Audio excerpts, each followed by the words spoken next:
on the Islamic money market. So today I would like to open question to those that want to ask through my Instagram account. The philosophy of Islamic money market is to strengthen the institutional structure of the Islamic banking institution. The main function is like the other money market, which is to facilitate the transfer of those who have surplus fund to those who have deficit fund to meet their short-term and long-term liquidity needs. The characteristic of Islamic money market is the transaction involve huge sum of money. For example, in April 2015, the Islamic Treasury bill amount is 1.7 billion. Its characteristic is it has a low risk of default, and the instrument to be transacted in the Islamic money market has a maturity of less than 1 year.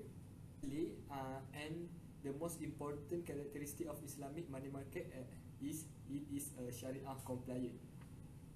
The participants in this Islamic money market including central bank, commercial bank, businesses, pension fund, and also the investment companies. This question, I would like to pass it to my fellow colleague, which is Ihan, because she is more qualified than me to touch on this matter.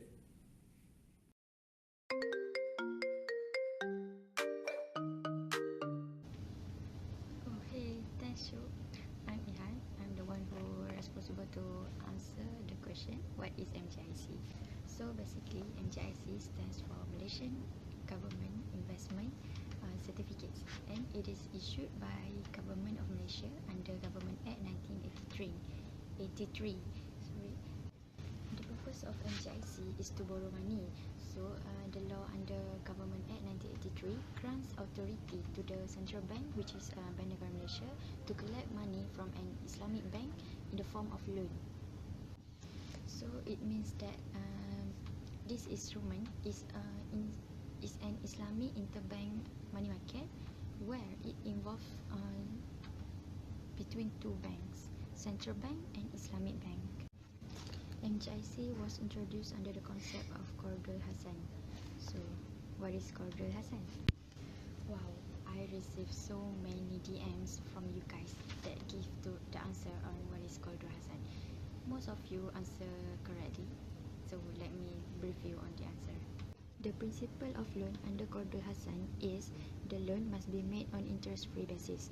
It means that the government will pay back the loan up to its principal value without any interest. But however, the government may, at its own discretion, decide to pay hibah or gift, which is paid annually on the anniversary date of MGIC. This is the formula on how to compute hibah. The principal multiply with time and multiply with rate quoted per annum. So that's all from me for MGIC. The next question on ABI will be explained by my friends. Thank you for listening, and see you when I see you next time. Allahumma salli ala Muhammad. Alright, hi, Assalamualaikum. Okay, my name is Sharifah. So previously my friend were answered about MGIC, and now I have to answer what is ABI. So roughly, ABI is known as accepted bills. So previously ABI is known as Islamic accepted bills that were introduced in 1991. Okay, 1991. About the objective. Okay, so the objective is to encourage and promote both whether in domestic and foreign trade through an Islamic financing mechanism. Okay. Another important things that you need to know, API was formulated based on the Sharia concept, which murabahah, cost plus, and buy time debt trading. Okay. Murabahah refers to the selling of merchandise at a price of cost plus profit margin that agreed by the both parties, because Islam want is to be fair. While buy time refers to the sale of a debt, that arising from a trade transaction, they will pay in the form of a deferred payment sale. There are two types of ABI facility. First is import and local purchasing. which is known as ABI purchase, and next, exports and local sales or ABI sales. There are four things in ABI purchase, which are customers, bank, seller, and third party. Okay, customer will act as a purchasing agent. By first, customer will buy the things or goods from the seller. Next, the bank will pay behalf of the customer to the seller.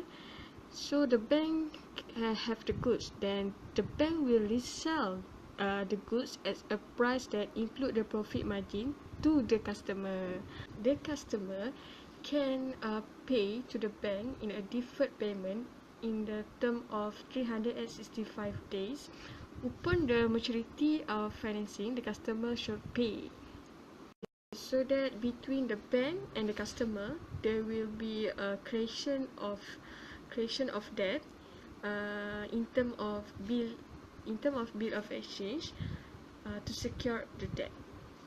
Lastly, about ABI purchase, the bank can sell the debt to the third party. So this fall under the concept of buy die, which is debt trading.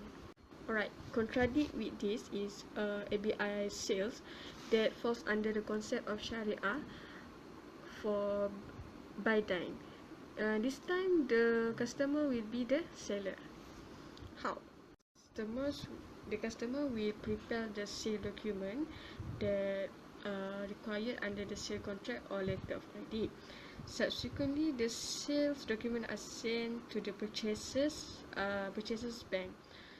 So the customer draws the bank a new bill of exchange as a substitution bill that represents the ABI.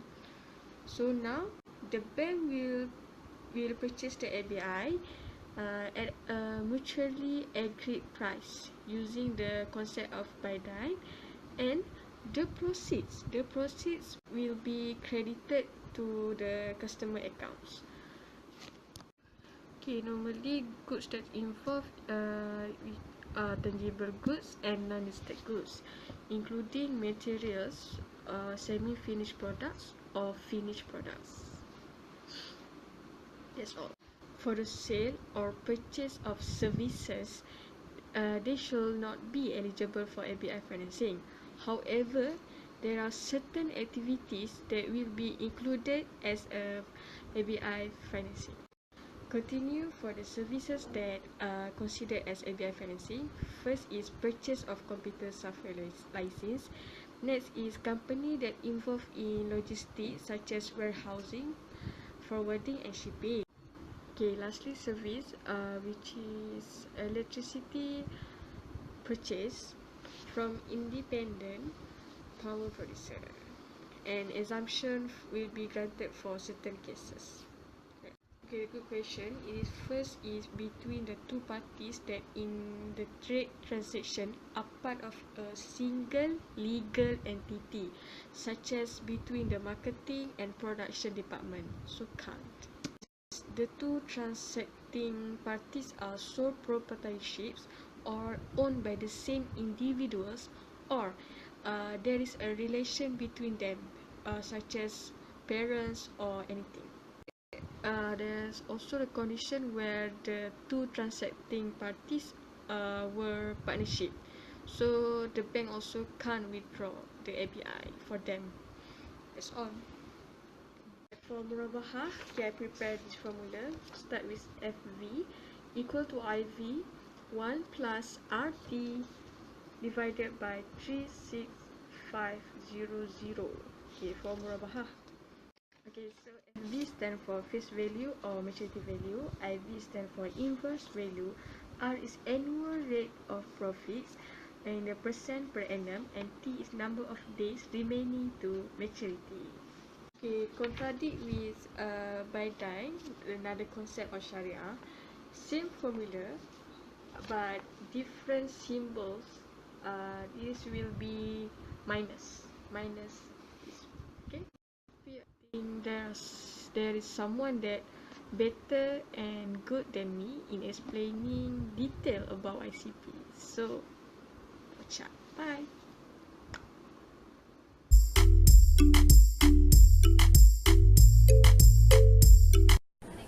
ICP refers to the securitization of debt issued by the corporation to fund their sales or purchase of their fixed asset.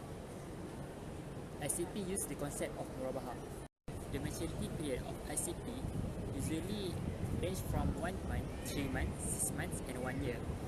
And the price of the ICP is not fixed. It is based on the price of the fixed asset that the corporation want to purchase. First type of ICP is murabahah notes issuance facility or MUNIF. This type of ICP normally will not be rolled over upon the maturity date, but it can be issued back after the maturity date. The second type of ICP is Islamic revolving underwritten facility. It is revolving type of ICP that will be rolled over upon the maturity of its issue. The last type of ICP is guaranteed revolving MUNIF or GUNIF. This type of ICP is the same as the previous type of ICP, but in additional, it is guaranteed by bank or other corporation. For this question, I will pass it to my colleague at Egypt since he is more expert than me. Mr. Yusuf, I will answer the question regarding negotiable Islamic debt certificate. Negotiable Islamic debt certificate is a debt instrument issued by an approved financial institution under the concept of Baik Bersamaan Adil. It is similar to the concept negotiable certificate of deposit. Negotiable Islamic debt certificate is a debt instrument issued by an approved financial institution under the concept of Baik Bersamaan Adil. It is similar to the concept negotiable certificate of deposit. Baik Bersamaan Adil refers to the sale of goods on a deferred payment basis. The bank buy the asset that are requested by the customer and subsequently sell the good to the customer at an agreed price, which include the bank markup, which is profit. The applicable concept shall be Baik Bersamaan Adil. Baik Bersamaan Adil concept for negotiable Islamic debt certificate is unique in the sense that the asset belong to the bank institution.